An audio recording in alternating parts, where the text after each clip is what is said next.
Hey guys, it's your girl Winnie. You're listening to a 90s Wildflower production. The conversations shared are based on personal experiences, opinions, and are for entertainment and educational purposes only. They are not a substitute for professional mental health, medical, or legal advice. Enjoy the show, guys. Say.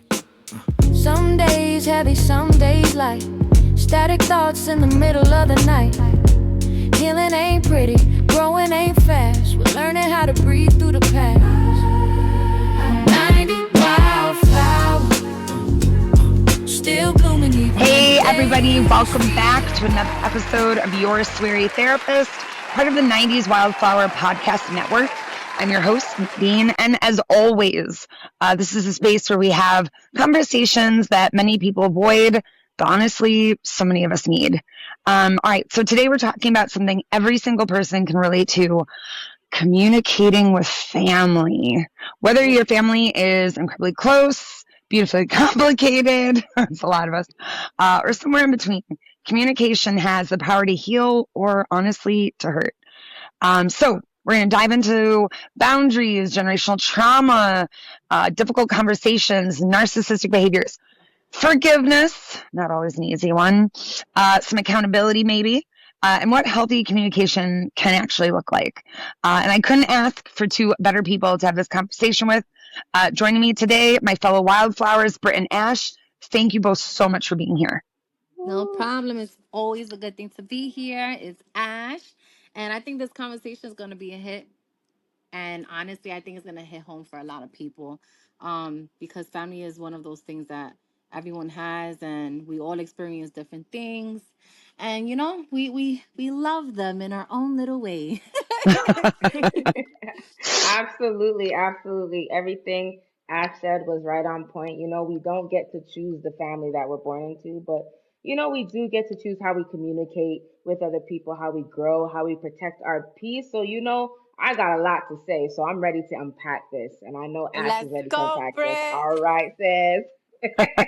I love that. I love that. All right. So listen, let's jump right in. Just a question for both of you. Why? Why do you think it's often so much harder to communicate with the people we love than it is with complete strangers? Oof, You want to oof. hit this first, Britt? Ooh, I got so much to say, but I think it really comes down to the fact that it's easy to walk past a stranger on the street. They don't know you, they don't know anything about you, but your family, there's that assumption that your family should know a lot more about you. They know the things that make you happy, make you sad, piss you off. So when they Right. do something or when they Mhm. say something, it hits a lot more deeper because they're expected to know Yeah. better. If a stranger came up to me and says, "You're so and so," or "You're this," or "You fat," or "You that," I don't care because they don't know me. You know what I mean? What do you Right. think, Ash? Yeah. I think the same thing. I feel like, you know, our family and our friends, or really mostly family, we love them. We care about them. We care about how they think. I mean, let's be real. You know, they are the ones that kind of coach us as we grow up. And, Mhm. they're the ones that, like, again, like what we were talking about before, like, they give us they tell us about ourselves, and we care about their opinion because we love them so much. So it's versus a stranger in the street is like, man, whatever. I don't know you. I don't care about you. You nobody to me. But Mhm. family is somebody to us. So I thought it was very interesting. I don't know if you saw, there was an interview Kerry Washington, the actor, gave where she said her therapist taught her the reason why your family is able to push your buttons is because they're the ones who installed them. And I was Ooh. like, wow, like that is so, so true. Like they know what's going to get to us. And, how much of it is purposeful, meant to be manipulative. I don't know. But like, that is why they know exactly which buttons to push and like exactly what sequence. Yeah, That definitely, just because they hit. know us. They know what's gonna trigger us. They know what's gonna piss us off. They've seen they've seen everything firsthand. So Mhm. definitely, I agree with that. And honestly, like when you just said that, Nadine, I was like, damn, like my hand went on my chest and I was like, wow. Because I'm like, it's the truth, right? And it made me think about Serious. my childhood. And, it's like, as parents, you always want your child to do better than you. And sometimes a lot Of of, course. projection, you may accidentally or maybe Mm-hmm. intentionally project your insecurities onto your children. And sometimes these children, depending on how young they are, they start to, internalize these projections, making it, they feel bad about themselves, and it really isn't about them. So, and then as they get older, that's when it becomes a soft spot or a sore spot when, parents start to say things that really get under their nerves. It stems from something way back, or stems from when they were much younger. So that, you saying that about Kerry Washington and what her therapist said, like, it's all making sense, and I would definitely agree with that. That's All right, wild. now I got to come back with a hot take for something you just said. All right, you said, parents, they always want better for their kids. Not All all right, parents. I all could. right. Yup. Go ahead, girl. Go So, ahead. so if I may, Mm-hmm. it would be great, right? If every one of our parents did want us to do better than them. But the Mm-hmm. reality is we've got a mix of ego. We've got Yep. a mix of maybe emotional immaturity or even a lack of emotional awareness. That's And right. so, because a lot of us, our parents, they are not, their emotional age does not match the date that's on their birth certificate. And Right. so the problem is if our parent is emotionally like 14, 15, has not matured, it's Yeah. their inner child perhaps that Mm-hmm. does get jealous of like Yep. our success. So yeah, it would Mm-hmm. be great if all of our parents are proud of us. But again, like it just gets so complicated, Mm-hmm. our parents' relationship with Listen, themselves. parents could be haters too, all right? Yes? Like I've seen it firsthand. I'm not saying that it comes from my side, but I've seen it firsthand. Like parents literally tell the kids, "Oh, you think you're better than me because you doing this or you Ooh, doing that?" Oh, like what? I'll sit there like, please get me out this room. This is a hot seat. I don't want to ooh, be in here, but it's so crazy, and it's just like, wow. Instead of you just looking at your child like, I made this. Like I made you like this. Like you came out, this way and you actually thriving and you're doing better than me. I would look at my child more like, wow, like I did that. You get what I'm saying? More like, Yeah. yeah, you're gonna applaud that. Like my child actually is doing better and became better. You should always want better for your kid or anybody in your family, pretty much. But when I heard that, I was just in so disbelief. Like I have a older daughter. My daughter is 15 years old, and I tell her all the time, please don't be like me. Don't make the same mistakes. Be better than me. Get more than me. And you know Mhm. what? And she is. And I give her that. And nowhere there that makes me feel any kind of way. You know what that makes me feel? Proud of my daughter. I hope she does thrive more than me. I hope she is better than me. But it's just so crazy. I don't know why parents really look at that. And maybe, I don't know if it's maybe like you're my child, so you're supposed to be beneath me type of thing, you know? But Maybe it's just jealousy too. Like, of course, that's what jealousy I'm is a saying. Parents could be is haters a too. yeah, it plays a big role in things, because sometimes, the thing about, being able to identify parents as, you know as people who can push our buttons, is to really, in the same time, to see where this stems from. And I feel like Mm-hmm. if I were to put on their shoes, I Mm-hmm. especially coming from, a lot of our parents are coming from maybe baby boomer generations, like, they Yeah. look at us and they see everything that they weren't able to do, whether it's Mm-hmm. how we dress, whether it's how we speak to them, or how we Yeah. go after our dreams, right? So, Mm-hmm. as somebody who, has the freedom to choose and do anything that we want in this life, it may irritate them, and, this is where the hating can Yeah. easily come in, because they see you and they see everything that they weren't able to do and they Yeah, wanted to do, you're right. right? So Also, it's too, I feel yeah. like that also. I'm sorry to cut you off, but I No. do feel like that also comes from maybe their upbringing. You get what I'm saying? Because Mm, now we're gonna go into generations. You get what I'm saying? Sometimes mm-hmm. a lot of the things that we are trying to change and we are trying to go against and we're trying to fix or whatever is generational. You get what I'm saying? Like Mm-hmm. sometimes our parents are taught certain ways and they don't know any different because that's how they were raised or that's how they were taught. And sometimes maybe it's a little bit of their own shit. But Yeah. I feel sometimes that's where it comes from, because you look at their parents, or you listen to how they were raised, and it's like, wow, that's why you're like Hmm. that. But I think it also takes like a level of awareness. I see a lot of times in my private practice, people will come in and they'll go, I'm trying so hard to be better than what I got as a parent. Yeah, But again, that requires awareness. And so when you yeah, look at like generational trauma, a lot of times our families didn't have the skills Yeah. necessary to do better. So like when we talk about communication, how many people truly struggle with effective communication? a And so, lot. yeah, and if those skills aren't like taught at home, does that mean we're learning them, as adolescents, as young adults? Are we learning them from being around other people's families? But like a lot of times what I see is just a lack of skill. Yeah, Mm. definitely. But I want to challenge you, Nadine. Because I know you said something. Something came to my mind when you said, a lot of our parents or people didn't have the proper tools or the skills or the resources, Mhm, to make better decisions or to parent better, right? But mhm. my question to you is, if they had said skills coming from when the time that they were coming from, do you think they would utilize them effectively?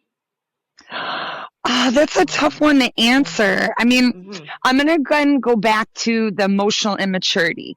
And Mm-hmm. so the problem is, I could teach you all the skills in the world, right? But if you Mm-hmm. don't have the emotional maturity to Right. sit and hold, Mm-hmm. two conflicting ideas, if you Mm-hmm. can't sit and hold uncomfortable feelings, have Mm-hmm. uncomfortable conversations, all the skills in the world aren't going to matter, Yeah, you right? gotta accept that shit. Accept it. Take it in. Take that shit in, right? Because that's the thing. You know what they say? You could hear it and it could go into one ear out the other, or you can hear it and it could stay in the brain and you could release it. You get what I'm saying? I Yeah. feel like you could have all the tools. You could bring the horse to the pond, to the river. Mm-hmm. It's not gonna drink if it don't want I to. You get what have I'm saying? stuck. I have pushed that horse's head. I damn near Right. drowned that horse. Right. That horse would not change. It's not gonna do it if it don't want Now, to though. They now, have to want to. now, I'm going to hit you with those famous lines that a lot of us have heard in our families. Are you ready? Are you ready? I Let's don't know. So, go. I guess I'm just a bad mother then. Oh my god. Oh. Or, Uh, or when your dad goes, I did the best I could. And I'm like, I yeah. but did you though?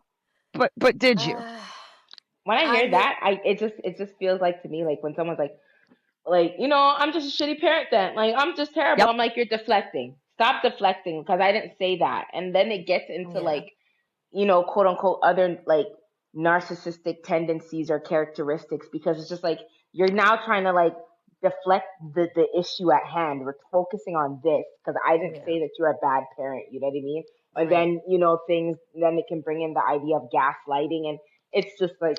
But yeah, then again, it's a defense mechanism. When people are mm-hmm, hurt, they will kind of create something or try to assume that you said something about them that has nothing yeah, to do with what you're actually trying to communicate. Like so, but I know hearing those, filler phrases just trigger me. yeah.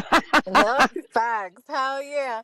I feel like it's more like an expectation thing, though. I feel like they let us down, right? Because we expected different.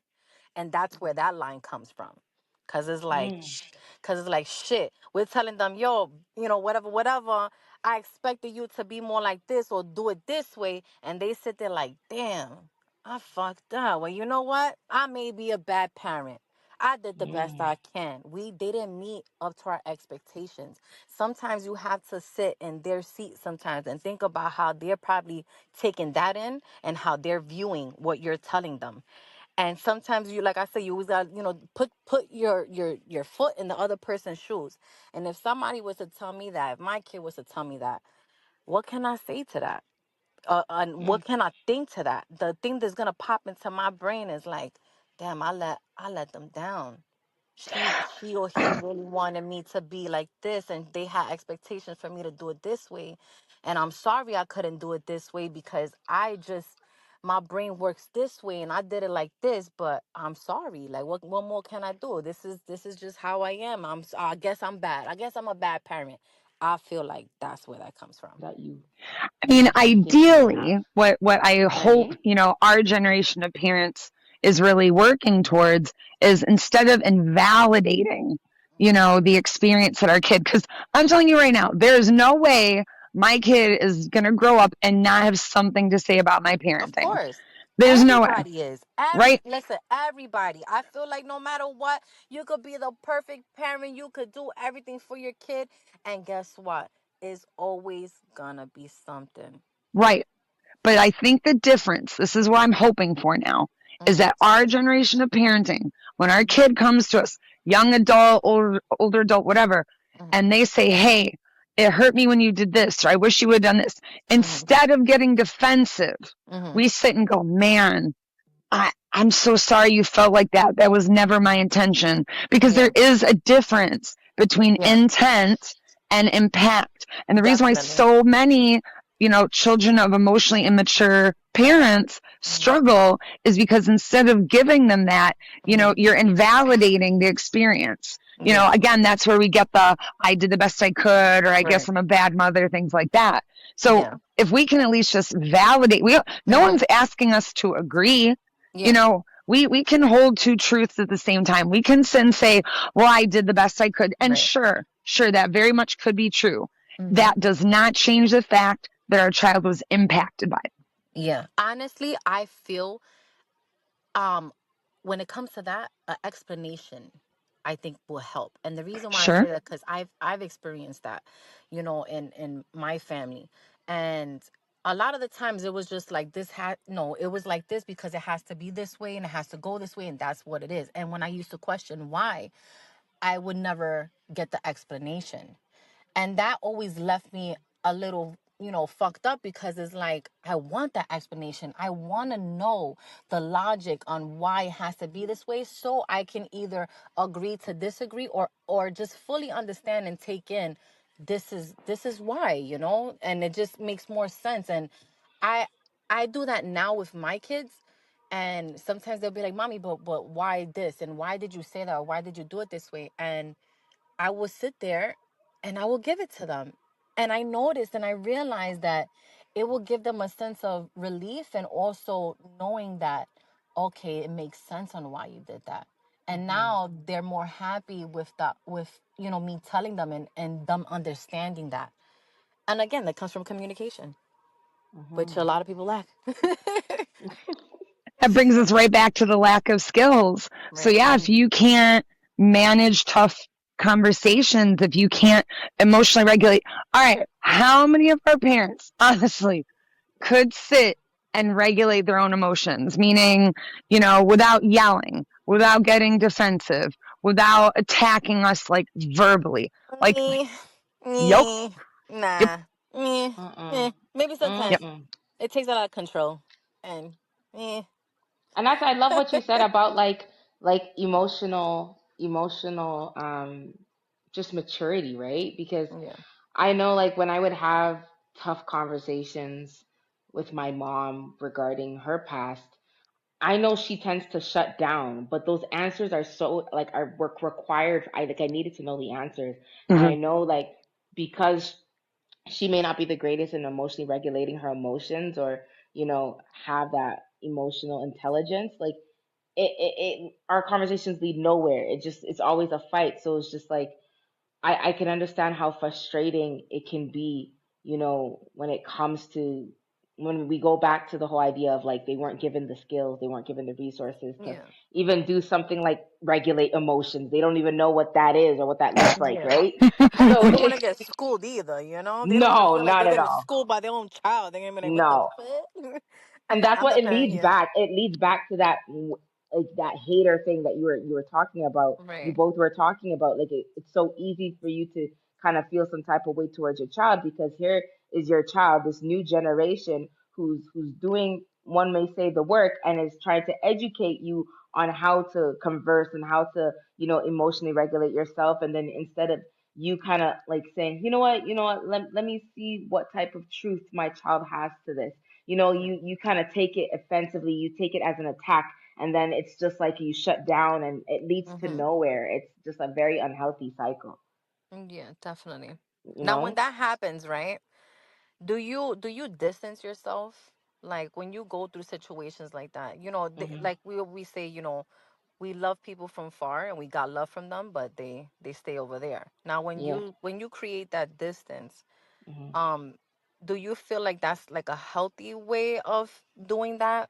Do you feel like that helps? Do you feel like it creates something else? Like, I'm what do you so think about stubborn. that? I feel like I'm so stubborn because because when I am having a conversation, like my mom would tell you, like when I have difficult conversations with her, like Hmm. she shuts down and I won't let it go. I won't let it go. Like I'm like, I Yeah. understand, like I'd be like, Mom, I understand this is uncomfortable, but we need to talk Hmm. about it. We need to talk through it, right? Yeah. And she'd ignore me, right? And Yeah. so I think the, love somebody from a distance thing is more easier when you're dealing with people who are not, you don't consider family.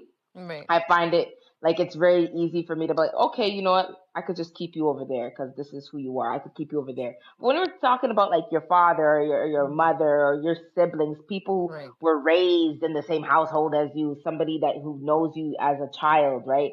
And I feel Yeah. like it could be a bit more complex to do that, even though that's something that may work for a lot of people, but I Yeah. find it to be a bit more complex, Yeah. you know? So Yeah. I like to call it hospital visiting hours. So Oh, I let, like that. I let, that's like that. Go ahead. amazing. Explain this shit. Cause I I, already know that sounds great. I come from what? From 3 to 4? I'm good off that hour. Yeah. That's amazing. thank you. Mhm. So let me explain. All right. Unless our parents or family member, whomever, unless they go to therapy, unless they read a book, unless they are intentional in wanting to evolve, wanting to be better. Okay. Mhm. We're just going to keep bashing our head into the wall, trying to get different from them.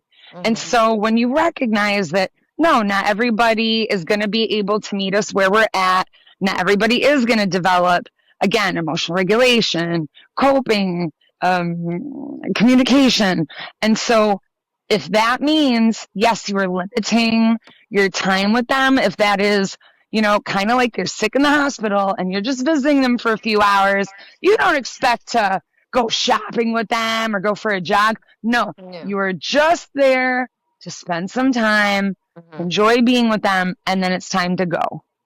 And I Mm, think that's one way of still having some sort of relationship or contact with them Yeah. while still minimizing what it's going to cost you. Right. that's Yeah. actually a really, really good way of looking at it, you know? Mhm. However, my question to that, Nadine, Sure. would be how does one, a child, let's say a child, right? How does a child, maneuver that type of visiting hospital, quote unquote, visiting hours with their parents and not feel guilt that may come with it? Because like, I know that's something that I kind of practice, but Mhm. the guilt comes right, like it comes right after like a wave, especially Yeah. when we're dealing with aging parents as well, right? Like, Yeah. you just be like, you know what, maybe I should just do it. Like, it's Yeah. very easy for Sure. guilt to come after that. How does one navigate that? So that's sounding too harsh. To me, it's like a cost benefit analysis. Hmm. What does it cost me? Because at the end of the day, who do we owe the most to? Ourself. I Mhm. love that phrase, I am mine before I am anyone else's. Yeah. Hmm. Yes, our parents gave us life, Mhm. to whatever degree that looks like. Um, but the reality is, we're not little kids anymore. And so Mhm. for us to have agency, is us now as adults to go and say, okay, when I was a kid, I couldn't protect myself in certain ways, but I'm a Mhm. fucking grown up now. And Yeah. like me and all the inner children that I have, 15-year-old me, 10-year-old me, 5-year-old me, like it's also my duty to protect them too, because Of they course. already got hurt. Right. Right. But like, they didn't get to have, the free will that I have now. And Exactly. so, I know you guys, I believe both of you are parents. I know Mm-hmm. for myself as a parent, um, you know, if I'm doing something that's hurting my kid, but Mm-hmm. it's true that I love my kid, then Mm-hmm. yes, it should matter. I would hate my son to have to feel like he has to protect himself from me. Yeah. But if I truly love my kid the way I say I do, Mm-hmm. then yes, I am going to have to understand that it's my kid's job to protect themselves. And so, no, unfortunately, maybe our parents won't understand, Yeah. will get frustrated at us. The guilt, it feels awful. It does. I Yeah. hate feeling like I'm letting them down or, oh, I should come around more. But the reality is, if it takes me 3 to 5 business days to recover from spending one day with you, Yeah. that's coming at tremendous cost to me. Yeah, Yeah. agreed. I just feel Ag- like that build no, that definitely, but that builds up. Like when you're a child, there's no escaping that. I mean, they're your parent. Where the fuck are you gonna go? You Right? have to sit there, right? You gotta sit there and eat the shit. And I think that's what becomes worse, and that's what eats us up as a child. So this is something that we have to be aware and mindful with our own kids, because we have to understand that they cannot escape. They cannot choose to have that hospital visit.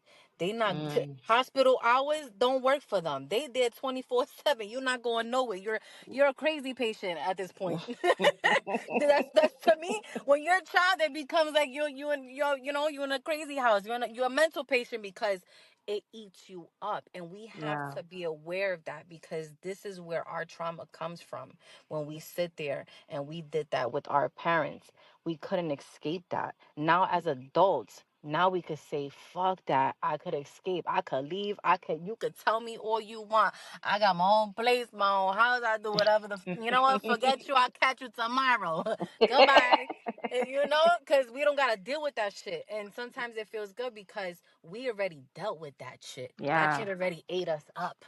Hmm. So, honestly, I feel like, for parents too, they need to understand also that that's the reason why we do these things. And that's the reason why sometimes we do hospital visits. Doesn't mean we love them any less.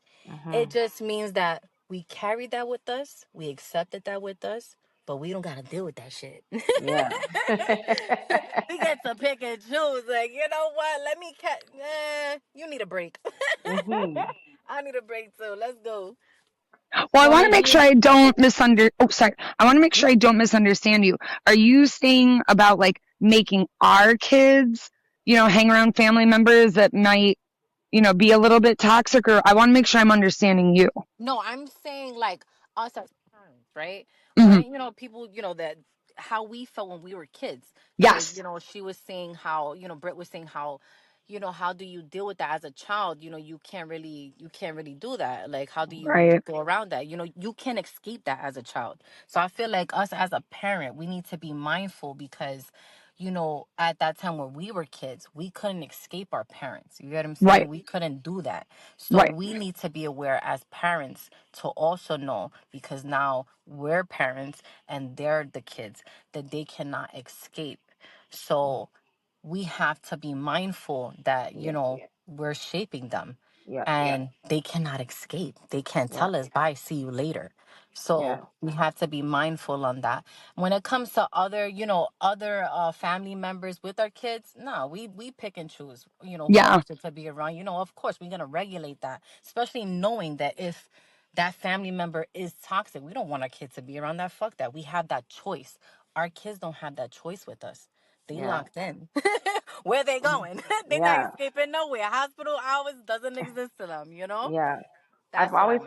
I've always heard this quote that says, when you have a child, don't try to ensure that you don't give them a childhood that they need to spend the next 20 years getting therapy from, right? So I think that's what it's leading back to what Ash has said, that now that as we are the parents, as we become the parents, we have to make sure that we keep that in the back of our minds, as to not give them a childhood where they're going to have to, heal from, right? So, Sure.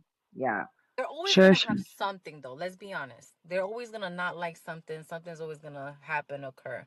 But our place, our job is to try to do the best as we can, right? And also just be mindful on what we're doing because, again, they cannot escape. True. No. Now, how do you ladies try, when you're in a difficult conversation with a family member, how do you manage to regulate yourself if you are feeling triggered? I remove myself. Yeah, me Okay. too. Simple. That's just the best way. I remove myself because I know that, sometimes me being triggered may not result in me being my best self. So I Mm-hmm. just remove myself from the environment. And then I think like you said, earlier that, now that I know that you can trigger me in certain ways, I limit my time with you, Yep. Yeah. right? Hospital hours. There we go. Yeah. I try because at the end of the day, especially when it comes to family that I really love and I care for, I try with them. I explain myself, and it's either you gonna understand where I'm coming from, you're gonna agree to disagree. But if you're gonna keep coming at me, it's time for me to remove myself because I already told you how I felt. I already told you and explained myself. I already did all that. So if you're not hearing me and you don't respect what I'm saying and where I'm coming from, then I gotta go. Because it's gonna get to the point where I'm gonna end up like yelling and screaming. That's gonna be pointless, and I don't feel like doing that. So I'm just gonna remove myself. Now, what about the difference between forgiveness and giving grace and compassion and accountability? I think it comes back to what you said earlier. If you are in an area, if you're around people who make you feel like you need 10 to 15 business days to recover, like, you can give, you can forgive, but continue to navigate, your behaviors or, find a way to maneuver differently around them.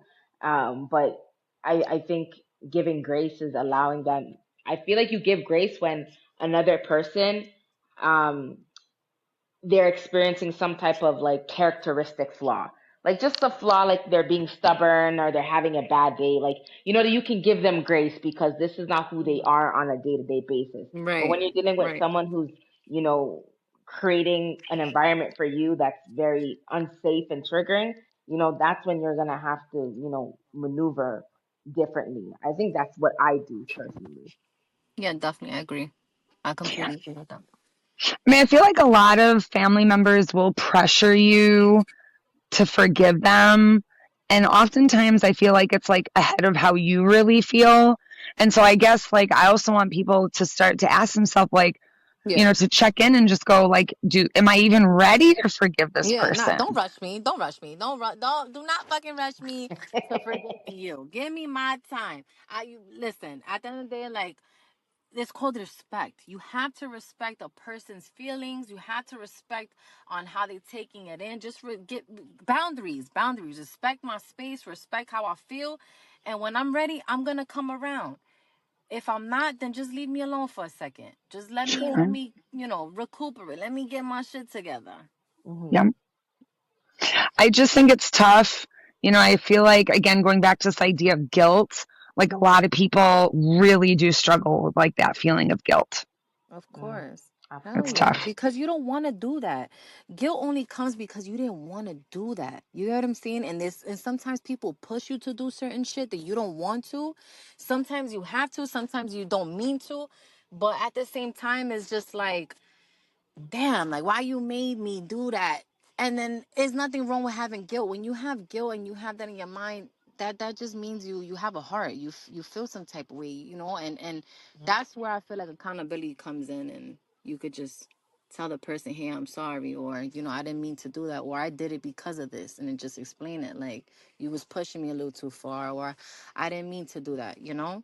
Sure. Having Sure. a good heart is the reason why you should continue to maintain your boundaries, right? Yeah, So I think definitely. that's really what it is. Because you have a good heart, that's why you need to ensure that you make sure that the environment that you're in is always going to be conducive to your feelings, conducive to your headspace as a whole. Definitely. So Mm-hmm. yeah. I, I mean, maybe our next conversation needs to be around like boundaries and like what those look and sound like. That Yeah. might be really helpful for some people. So, Yeah, definitely. Absolutely. I mean, I know Absolutely. I think, today's conversation, it wasn't meant to be, telling anyone how to handle their family, but just like, Mm. a reminder that like healthy communication is, respect. And again, that accountability and the compassion, not just for others, but also for ourselves. Because what we don't want to be doing is abandoning ourselves, just in service of somebody else. And so, yes, I think, like healing can mean repairing relationships, but also sometimes it means, creating distance. But I'm going to bring us back to how much our own, peace matters, our sense of self, again, like, not abandoning ourselves. I really want to thank you guys, my fellow wildflowers. Britt, Ash, thank you so much. Thank you. Thank you to everybody. Of course. Thank you to everyone listening. If this conversation resonated with you, please share it with someone who might need it. You just never know. We will totally catch you next time on the Sweary Therapist, again, part of the 90s Wildflower Podcast Network. Until next time, keep growing, keep healing, and keep choosing your peace. Yes. Choose Later, love, everybody. guys. Bye. Bye. Yeah.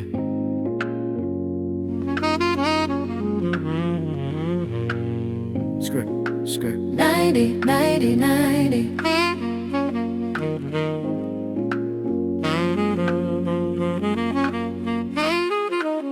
Say. Some days heavy, some days light. Static thoughts in the middle of the night.